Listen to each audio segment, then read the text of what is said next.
This week in history, the legend of Babe Zaharias. You've heard someone call their girlfriend Babe.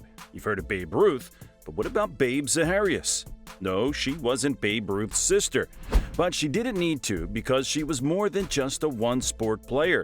Zaharias was an all-around athlete with an Olympic gold medal and several world records to back her prowess. But perhaps her biggest legacy yet was founding the Ladies Pro Golf Association, or LPGA. Not only did Zaharias perform exceptionally well in different sports, but she had an incredible career towards the end of her life. Her story is one of breaking limits, changing stereotypes, and leaving her footprints in the sands of time. She overcame everything when the odds against her barely left her any chance to win. But she did, and even though she passed too quickly, her career was as rich and illustrious as the best athlete in the last century. This is an ode to the most important figure in women's golf, a forerunner, a pathfinder, the one and only Babe Zaharias. Background: Zaharias was born on the 26th of June, 1911 to Norwegian immigrants in Port Arthur, Texas. Her parents, Ole and Hannah Marie, had 7 children, and Zaharias was the 6th of the bunch. Ole worked as a seaman and furniture maker while her mom was a washerwoman. At 4 years of age, her family relocated to Beaumont. This marked a turnaround point in the life of young Zaharias. She took an interest in sports and joined the neighborhood baseball team, playing as an amateur. She was quite good at the sport, and it earned her the moniker Babe after the famous baseball legend Babe Ruth. But baseball was only the start of Zaharias' interest in sports because basketball was next on her radar. This time, she was much older and was already working for the employer's casualty company in Dallas. She joined the company's basketball team, the Golden Cyclones, and played for them between 1929 and 1932. During her time at the Cyclones, Zaharias was fascinated with the Olympics, and the 1928 edition only made her crave the chance to compete even more. Rather than wait for the next event, she trained daily with her sister and made a habit of leaping over hedges in the neighborhood. So, when the Olympics came to town in 1932 in Los Angeles, Zaharias had her resignation letter to be Cyclones ready to go. After leaving the team, she set her sights on track events. In the same year, she competed in the Amateur Athletic Union Championships, signing up for 8 of 10 track events. Despite being a one-person team, Zaharias ate and left no crumbs, winning 5 of her 6 events and tying the last one. Despite only being 21 at the time, Zaharias won gold for the javelin throw, setting a new world record at 143 feet. The following day, she went ahead to piss on her previous record in the 80-meter hurdle by setting a new one of 11.7 seconds. That was another gold medal in the bag.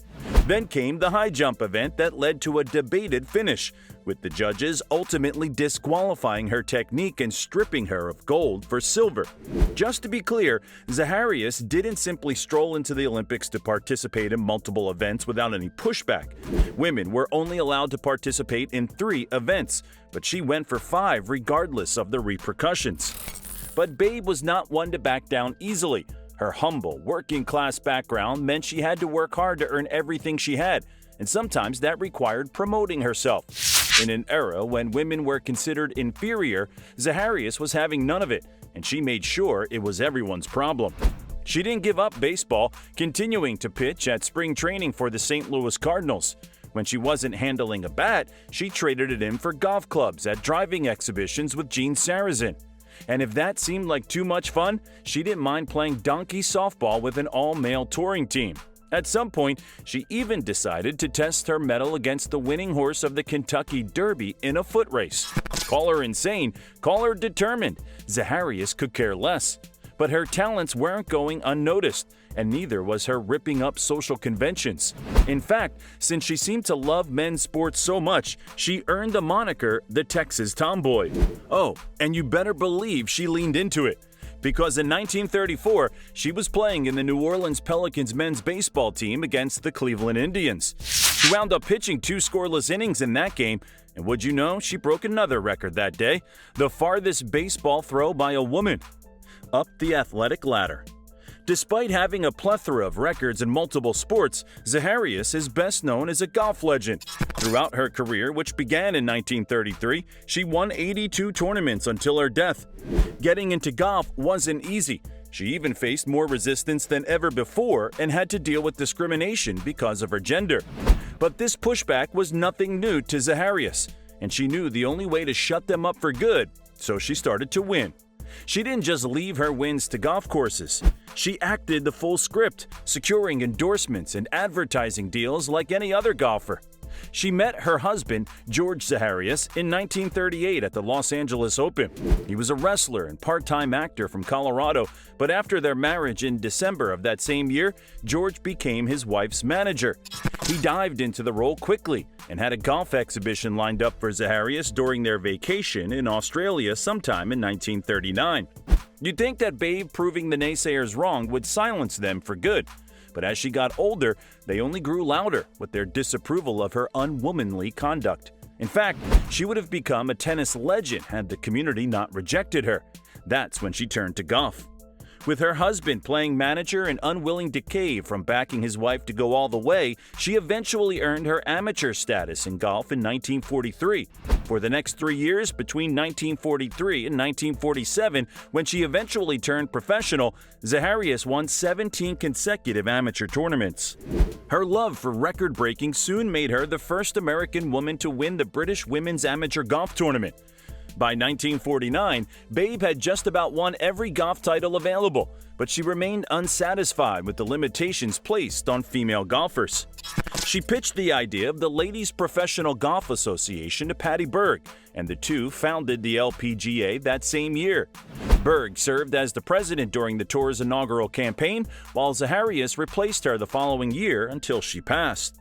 A year after launching the LPGA, she won the Associated Press's Woman Athlete of the Half-Century Award. During the twilight of her pro years, Zaharias earned $100,000 per year, or $1 million when adjusted to today's rate.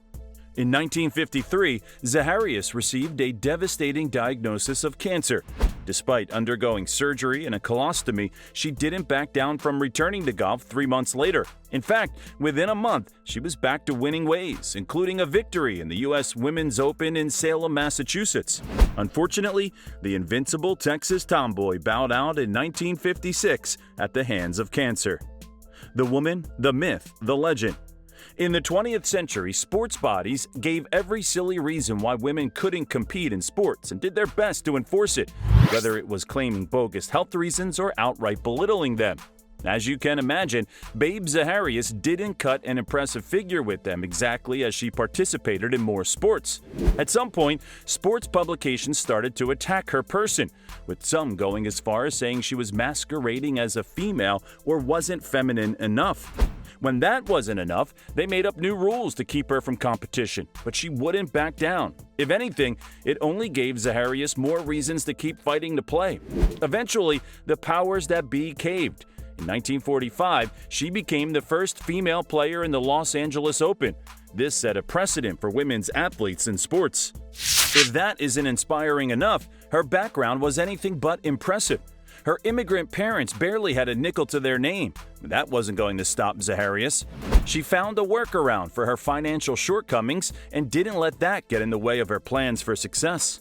For Babe, that was all that ever mattered. She was right.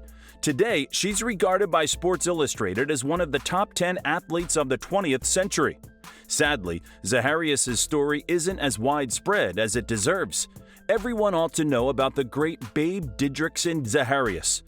So, when you next pass Beaumont, consider a detour to the Babe Didrikson Zaharias Museum to celebrate the history of this great woman. Honors.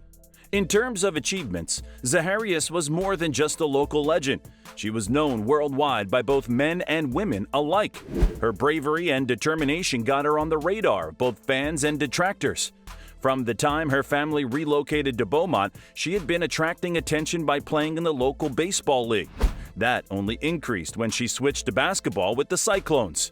You can imagine how much she exploded into the spotlight after winning gold and silver at the 1932 Olympics, including the record she set in every event. Her 17 back-to-back wins in golf only made it even more difficult to ignore her. One of those wins included an achievement in 1932 that sent the media into a frenzy. Usually, a team was required to participate in 10 different games at the AAU championships. Babe could not care less and entered right of those games, securing 6 consecutive victories on her own. She was posthumously inducted into the LPGA Hall of Fame and the Sports Hall of Fame at the Museum of the Gulf Coast.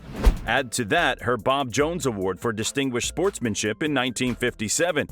Zaharias also remains the only track and field athlete in both the male and female categories to win individual Olympic medals in throwing, jumping, and running events.